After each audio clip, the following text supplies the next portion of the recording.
مدینہ منورہ میں ایک قبیلہ تھا یہودیوں کا، بنو قینقاع۔ سب سے پہلے انہوں نے عہد شکنی کی اور نبی کریم علیہ السلام نے ان کو مدینہ منورہ سے جلا وطن کر دیا کہ تمہیں شہر چھوڑنا پڑے گا، تم ہمارے ساتھ اور ہم تمہارے ساتھ کسی عہد کے پابند نہیں، لہذا اب ہمارا آمنے سامنے مقابلہ ہے، دوستی نہیں ہے۔ تھوڑا عرصہ گزرا، قبیلہ بنو نذیر، ان کا ایک بہت امیر اور مالدار شخص تھا جس کا نام تھا کعب بن اشرف۔ کعب بن اشرف بہت بڑا سود خور آدمی تھا، اس کے اپنے قلعے تھے، زمینیں تھیں، نوکر چاکر تھے، تجارت بہت زیادہ تھی، پیسے ہی پیسہ تھا۔ نبی کریم علیہ السلام کا سخت دشمن تھا، وقتاً فوقتاً بکواسات کرتا تھا، حضور کے بارے میں گندی باتیں کرتا تھا، اور بعد میں آپ صلی اللہ علیہ وسلم کے حکم پر اسے قتل کیا گیا۔ اس کے اپنے رضائی بھائی صحابی رسول حضرت محمد بن مسلمہ رضی اللہ تعالیٰ عنہ نے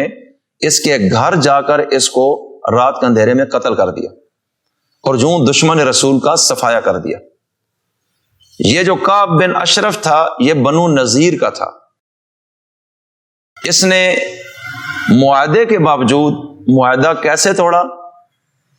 کہ 40 بندوں کا ایک وفد لے کر مکہ کے قریشیوں کے پاس گیا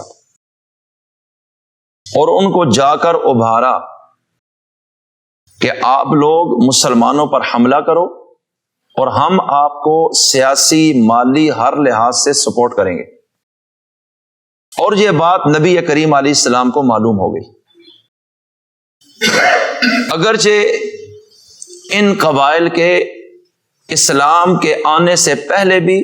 اور ہجرت سے پہلے بھی مکہ کے قریشیوں سے تعلقات تھے، لیکن جب یہ ایک معاہدہ ہو گیا تو بات ختم ہو گئی۔ اب یہ نہ ان کے خلاف کچھ کریں گے نہ وہ ان کے خلاف۔ کعب بن اشرف 40 رکنی وفد لے کر مکہ مکرمہ کے سردار ابو سفیان سے جا کر ملا اور یہ بات کہی کہ آپ حملہ کریں مدینہ میں مسلمانوں پر، اور آپ کو پتہ ہے کہ ہم امیر لوگ ہیں تو ہم آپ کو سپورٹ کریں گے، بس آپ ہمت کریں۔ اور یہ جو غزوہ خندق پیش آیا وہ دراصل اسی وجہ سے ہوا۔ اور جو بنو قریظہ ان کا قبیلہ تھا انہوں نے بھی وعدہ توڑا بعد میں۔ نبی کریم علیہ السلام کو یہ بات معلوم ہو گئی اور اس دوران ایک اور واقعہ بھی پیش آیا۔ پورا بیک گراؤنڈ جب آپ تاریخی لحاظ سے سمجھیں گے تو انشاءاللہ یہ آیات جو میں نے تلاوت کی ہیں سورہ حشر کی، یہ آپ کو سمجھ آ جائیں گے۔ مدینہ منورہ میں کسی قبیلے کے کچھ لوگ آئے، نبی کریم علیہ السلام سے ملے اور کہنے لگے کہ ہمارے قبیلوں نے اسلام قبول کیا ہے، ہمیں نماز اور قرآن نہیں آتا، دین کی سمجھ نہیں ہے، لہذا آپ ایسے کریں کہ قرآن کریم کے حافظ اور قاری درجنوں کے حساب سے ہمارے ساتھ بھیجیں، جو ہمارے قبیلوں میں جا کر لوگوں کو قرآن سکھائیں اور پڑھائیں۔ نبی کریم علیہ السلام نے 70 قرآن کے قاری اور قرآن کے حافظ بھیج دیے۔ اب جب وہ لوگ لے کر گئے، ان کے اندر ایک شیطانی تھی، نبی کریم علیہ السلام اس سے انواقف تھے۔ وہ دراصل ایک سازش تھی، وہ اندر سے قرآن سیکھنا نہیں چاہتے تھے بلکہ ایک ڈرامہ کیا، اور اللہ کے رسول نے 70 قرآن کریم کے قاری ان کے ساتھ بھیجے۔ اب وہ لے کر جا رہے ہیں اور رستے میں کافی دور جا کر ان لوگوں نے ان سب کو قتل کر دیا۔ اسے کہتے ہیں بئر معونہ کا واقعہ۔ نبی کریم علیہ السلام کو بہت دکھ لگا۔ 1 مہینے تک آپ فجر کی نماز میں ان کے خلاف قنوت نازلہ پڑھتے تھے، بد دعائیں کرتے تھے۔ ان 70 میں سے 69 صحابہ شہید ہو گئے اور ایک ان میں سے جان بچا کر نکل گئے۔ اب وہ جو صحابی بچ گئے تھے ان کا نام تھا عمر بن امیہ رضی اللہ عنہ۔ اب جب 69 لوگ قتل کر دیے جائیں اس طرح سازش کے ساتھ، اللہ کے رسول کو بھی لا علم رکھ کر، اب یہاں ذرا ٹھہرے اور ایک بات مجھے بتائیں کہ غیب کا علم جاننے والا کون ہے؟ کتنا واضح معاملہ ہے۔ اللہ کے رسول کو پتہ ہوتا یہ ایک سازش کر کے منصوبہ بنا کر آئے ہیں بندے مارنے کے لیے، اور سامنے ٹائٹل ہے کہ قرآن سیکھنا ہے۔ اگر غیب جانتے ہوتے تو ایمان سے بتائیں اللہ کے رسول ان صحابہ کو کبھی بھیجتے؟ بالکل بات واضح ہے۔ اور اگر سب کچھ جانتے ہوتے، غیب دان ہوتے، تو پھر بھیجنے کا کیا مقصد ہے؟ 69 صحابہ شہید ہو گئے۔ رسول اللہ کو بہت دکھ تھا اور اندر ایک انتقام کی آگ تھی کہ میں نے ان کا بدلہ لینا ہے۔ اور ان میں سے ایک صحابی عمر بن امیہ زندہ واپس ہو گئے۔ اب جب یہ آ رہے تھے تو رستے میں 2 کافر آمنے سامنے ملے۔ انہوں نے یہ سمجھا کہ یہ بھی اسی دشمن اور بدماش قبیلے کے لوگ ہیں، تھے وہ غیر مسلم۔ تو حضرت عمر بن امیہ نے جب ان کے ساتھ واسطہ پڑا، ان پر حملہ کیا اور دونوں کو قتل کر دیا۔ ظاہر بات ہے جس کے 69 ساتھی یوں قتل کر دیے جائیں اور وہ اکیلا جان بچا کے آ رہا ہو اور آگے سے کوئی کافر مل جائیں تو وہ پھر کس نظر سے دیکھے گا کہ یہ کون لوگ ہیں؟ لیکن یہ جو لوگ قتل ہو گئے یہ دراصل ان قبیلوں کے نہیں تھے جنہوں نے قتل کیے تھے، بلکہ مدینہ منورہ میں جن قبیلوں نے نبی کریم علیہ السلام کے اس معاہدہ امن پر دستخط کیے تھے ان میں سے ایک قبیلہ تھا قبیلہ بنی عامر، اور یہ دونوں غیر مسلم اور کافر اس قبیلے کے آدمی تھے، اور معاہدے کے تحت تو ایک دوسرے کا بندہ قتل نہیں کر سکتے، اور یہ قتل غلطی سے ہو گیا، غلط فہمی کی بنیاد پر۔ عمر بن امیہ مدینہ منورہ میں واپس آئے، نبی کریم علیہ السلام کو وہ دردناک داستان سنائی کہ کس طرح صحابہ کو بے دردی سے شہید کر دیا گیا، اور آتے ہوئے مجھ سے یہ واقعہ ہوا اور 2 بندے میں نے مار دیے۔ اور پھر معلوم ہوا کہ وہ تو بنو عامر کے 2 بندے ہیں، اور ان کے ساتھ تو ہمارا معاہدہ ہے کہ ہم ایک دوسرے پہ حملہ نہیں کریں گے، یہ تو کام غلط ہو گیا۔ لیکن چونکہ غلط فہمی کی بنیاد پہ ہوا ہے، جان بوجھ کے تو نہیں ہوا، اس لیے کسی بھی قانون کی روح سے اس میں قصاص نہیں بنتا، دیت بنتی ہے۔ اور وہ جو میثاق مدینہ ایک معاہدہ تھا جس کا میں نے شروع میں ذکر کیا ہے، اس میں ایک شک یہ بھی تھی کہ اگر ہم سے کوئی بندہ قتل ہوگا اور دیت دینی پڑی تو اس معاہدے میں جتنے قبیلے موجود ہیں وہ سارے دیت میں ایک دوسرے کا ساتھ دیں گے پیسے جمع کرنے میں، اور اگر ان سے کچھ ایسا معاملہ ہوا تو ہم بھی مالی طور پہ ان کو سپورٹ کریں گے۔ نبی کریم علیہ السلام نے فیصلہ فرمایا کہ بنو عامر کے یہ 2 بندے حضرت عمر بن امیہ سے غلطی سے قتل ہو گئے، ہم ان کی دیت ادا کرتے ہیں 200 اونٹ۔ اب اس دیت کا انتظام کرنے کے لیے آپ ان قبیلوں کے پاس گئے جن جن کے ساتھ معاہدہ ہوا تھا، کچھ قبائل سے ملے، انہوں نے کہا جی ہم اپنے حصے کا جو بنتا ہے وہ دیں گے چونکہ ہم نے معاہدہ کیا ہے۔ اور جب قبیلہ بنو نذیر کے پاس گئے جو یہودیوں کا قبیلہ تھا جس کا میں ذکر کرنا چاہ رہا ہوں، اس قبیلے کا سردار تھا سلام بن مشکم۔ نبی کریم علیہ السلام خود تشریف لے گئے اور ملاقات ہوئی کہ عمر بن امیہ سے 2 بندے غلط فہمی کی بنیاد پر قتل ہوئے اور میں 200 اونٹ دیت ادا کروں گا ان کو، بنو عامر کو، لہذا آپ بھی اس میثاق مدینہ میں شامل ہیں، لہذا آپ بھی اپنے حصے کے جو اونٹ ہیں وہ ہمیں دیں، چونکہ یہ تو معاہدہ ہے ہر طرف سے۔ اس سردار نے کہا جی بالکل، ہم آپ تشریف رکھیں اور ہم دیت کا انتظام کرتے ہیں، قبیلے میں سے مال جمع کرتے ہیں، آپ تشریف رکھیں دیوار کے سائے میں۔ آپ صلی اللہ علیہ وسلم بیٹھ گئے، اور اس دوران بیک پر ان لوگوں نے اللہ کے رسول کو قتل کرنے کا منصوبہ بنایا تھا۔ اس سردار نے بنو نذیر کے ایک شخص کے ذمے لگایا کہ تم اس طرح کرو کہ اوپر چھت پہ چڑھو اور دانے آٹا پیسنے والی جو چکی ہے اس کا ایک پڑ ہے بہت بڑا ہوتا ہے، یہ چھت کے اوپر چڑھاؤ، اور اللہ کے رسول نیچے سائے میں بیٹھے ہیں تو وہاں سے تم نے وہ بڑا پتھر نیچے گرانا ہے، اللہ کے رسول پر لگے اور جو فارغ ہو جائیں۔ نبی کریم علیہ السلام تشریف فرما تھے اور انہوں نے یہ سازش کی یہودیوں نے آپ کو مارنے کی، اور اس کے لیے وہ انتظام بھی ہو رہے کہ اچانک اللہ تعالیٰ نے آسمانوں سے وحی نازل فرما دی کہ اللہ کے رسول آپ کے قتل کا فیصلہ ہو چکا ہے، آپ فوری طور پہ یہاں سے اٹھ جائیں۔ نبی کریم علیہ السلام یہاں سے اٹھے اور واپس مدینہ منورہ پہنچ گئے، اور بنو نذیر کا قبیلہ مدینہ سے مشرقی طرف جدھر مسجد قباء ہے اس ایریے میں رہتا تھا،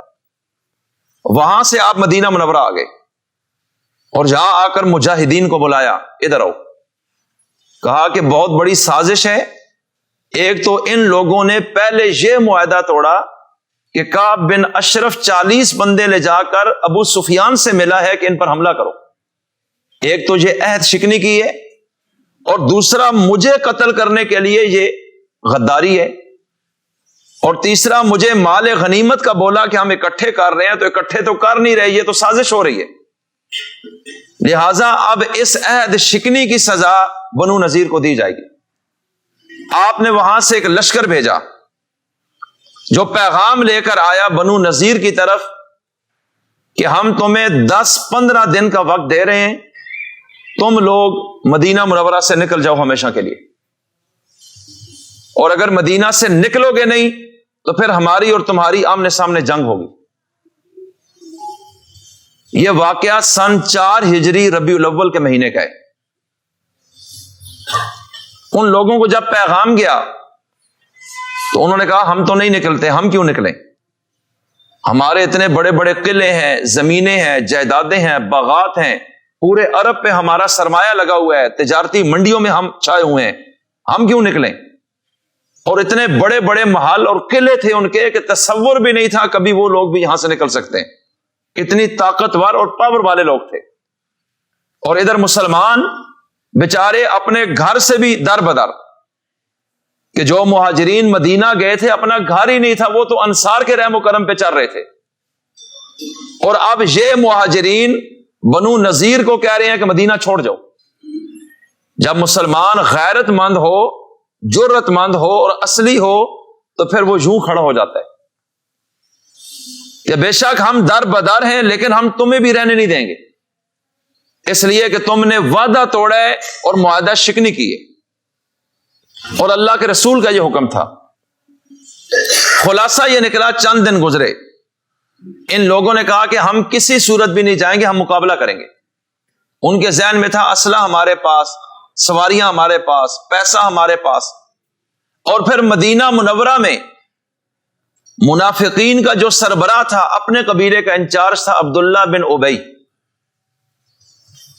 ابھی تک ان منافقوں کی منافقت واضح نہیں ہوئی تھی، لیکن یہ پردے کے اندر رہ کر اسلام اور مسلمانوں کے خلاف سازشیں کرتا تھا۔ نبی کریم علیہ السلام کے مدینہ آمد سے پہلے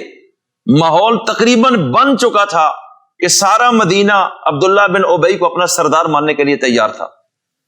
کہ مدینہ کا سردار عبداللہ بن ابی ہوگا۔ ابھی یہ فیصلہ آخری نہیں ہوا تھا کہ ایسے ہاتھ پہ بیعت ہوں کہ اچانک اللہ کے رسول مکہ سے تشریف لے آئے، اور ان کے آنے کے بعد جس طرح حالات تیزی سے بدلے، اور پھر جس طرح اللہ تعالیٰ نے لوگوں کو اکٹھا کیا، اتفاق، اتحاد، پھر آپ کے اخلاق، آپ کی محبت، آپ کے پیار اور آپ کی بصیرت اور حکمت، اور پھر آپ کے انداز نے اس طرح لوگوں کو مسخر کرنا شروع کیا کہ عبداللہ بن ابی تو ویسے ہی فارغ ہو گیا، اور پھر آپ نے سیاسی طور پر مدینہ اور مضافات کے تمام قبائل میں امن کا معاہدہ کر دیا۔ اب ظاہر بات ہے یہ جوہر عبداللہ بن ابی تو تھے ہی نہیں، سب لوگوں نے کہا کہ ہمارا مسیح تو یہ شخص ہے، ہماری تو زمانے سے جو جنگیں چل رہی تھی اس شخص نے آ کے خاتمہ کر دیا، لہذا اب سردار عبداللہ بن ابی تو بن ہی نہیں سکتا۔ تو عبداللہ بن ابی نے جب اپنی کرسی دیکھا کہ میرے ہاتھ تو لگی نہیں، تو وہ اندر سے اللہ کے رسول کا مخالف تھا،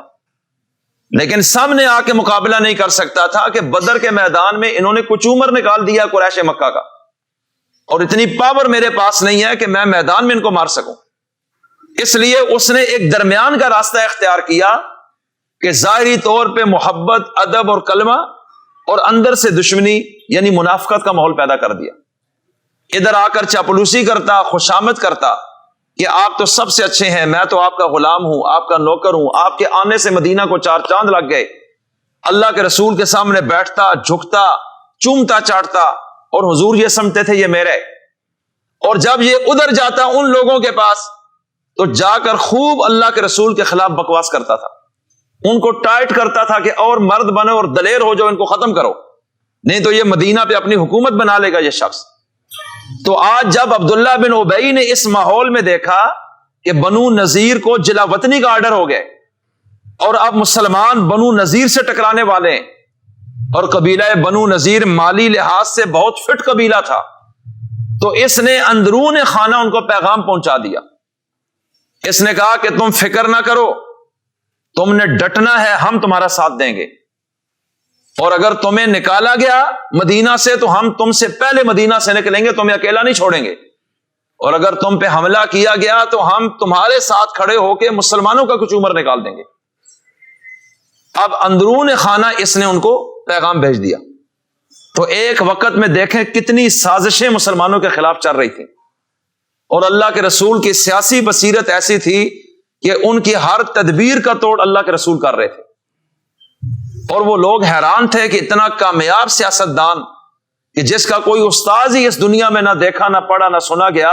حیران ہے کہ سب کا توڑ یہ شخص کس طرح کرتا ہے۔ اور آپ علیہ السلام نے ایک ایک کر کے قبیلہ مدینہ کے یہودیوں کے قبائل کو انجام تک پہنچایا، وہ یک وقت سب سے ٹکر نہیں لی۔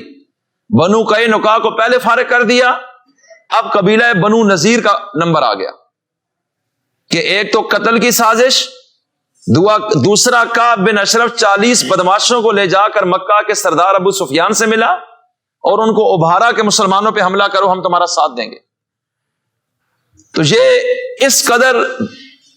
معاہدے کا توڑ تھا کہ اللہ کے رسول اس چیز کو کسی صورت بھی معاف کرنے کو تیار نہیں تھے کہ اب اگر ہم ان کو چھوڑتے ہیں تو اس کا مطلب یہ ہے کہ پھر ہم زندہ نہیں رہیں گے۔ خلاصہ یہ نکلا اس بات کا کہ اب صحابہ کرام کا لشکر اللہ کے رسول کی قیادت میں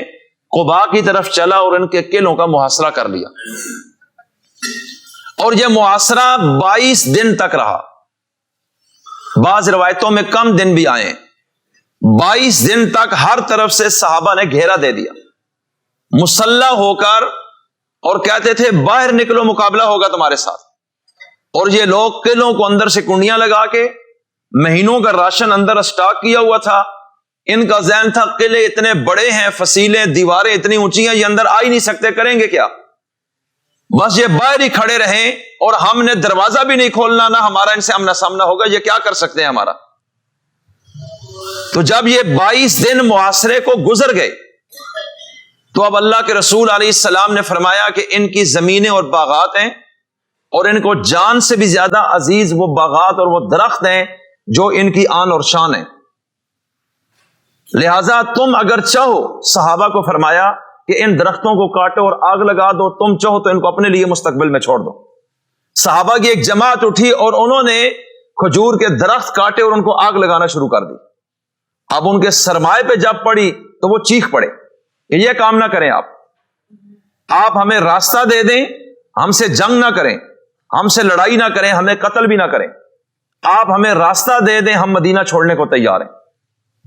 اور اللہ کے رسول نے فرمایا کہ تم نے تو مجھے قتل کا پروگرام بنایا ہے، لیکن میں تم سے قتل کے بدلے قتل کا فیصلہ نہیں کرتا، میرا فیصلہ بہت نرم ہے کہ تم مدینہ منورہ کو چھوڑ جاؤ، میں تمہاری جان بخشنا چاہتا ہوں، اور جو شخص بھی یہاں سے نکلے گا تو میں اتنی اجازت اور بھی دے رہا ہوں کہ جو چیز اپنے ساتھ لے کے جا سکتا ہے لے کے چلا جائے، اونٹوں پر لاد کے جو منقولہ سامان ہے وہ لے جانے کی اجازت ہے، جو لے کے جا سکتے ہو لے لو، اور جہاں سے چھوڑ جو مدینہ کو ہمیشہ کے لیے جلا وطن ہو جاؤ، اس لیے کہ یہ مسلمانوں کی ریاست بن چکی ہے، اور جہاں اب اسلام کے علاوہ کوئی اور مذہب نہیں چل سکے گا۔ تو ان لوگوں نے اس وقت قلعے کے دروازے کھولے اور جو سرنڈر ہو گئے اور اپنے مکانات جو اس پورے ایریا میں پھیلے ہوئے تھے اس کے دروازے اکھاڑ رہے ہیں، گھروں کی چھتیں جو کھجوروں کے تنے اور کیا کچھ تھا وہ ساری اپنے ہاتھوں سے برباد کر رہے ہیں، اور یہ دروازے، یہ کھڑکیاں، یہ چھت، یہ باقی ساز و سامان، کھانے پینے کا سامان، یہ اونٹوں پر لاتے چلے جا رہے ہیں اور جو نکلتے چلے جا رہے ہیں، اور اس قدر ذلت اور رسوائی ان کو ہوئی کہ جو تاریخ میں دیکھی نہیں گئی اس سے پہلے، اور انہوں نے کبھی سوچا بھی نہیں تھا کہ ایک دن آئے گا اپنے گھر ہم اپنے ہاتھوں ہی سے تباہ کر دیں گے۔ اور صحابہ اکرام بھی ان کے ساتھ ان کے گھروں کو خراب کر رہے تھے کہ جلدی جلدی یہاں سے نکلو۔ یہ دروازے توڑتے تھے، صحابہ بھی توڑ توڑ کے کہتے ہیں یہ بھی پکڑو، یہ بھی لے جاؤ۔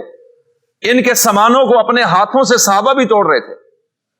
اللہ تعالیٰ نے قرآن کریم میں یہ منظر کشی کی ہے اس جگہ۔ اب جب یہ یہاں سے نکلے تو اس میں سے زیادہ یہودی بنو نذیر کے ملک شام میں چلے گئے، وہ پھر واپس آئی نہیں، اور کچھ یہودی تھے جو تھوڑی تعداد میں یہ خیبر کے علاقے میں چلے گئے، اور خیبر میں جانے کے بعد جو کہ مدینہ منورہ سے 90 میل کا ہے، 144 کلومیٹر کی مسافت پہ، اور وہاں جا کر ان لوگوں نے اپنے آپ کو آباد کیا،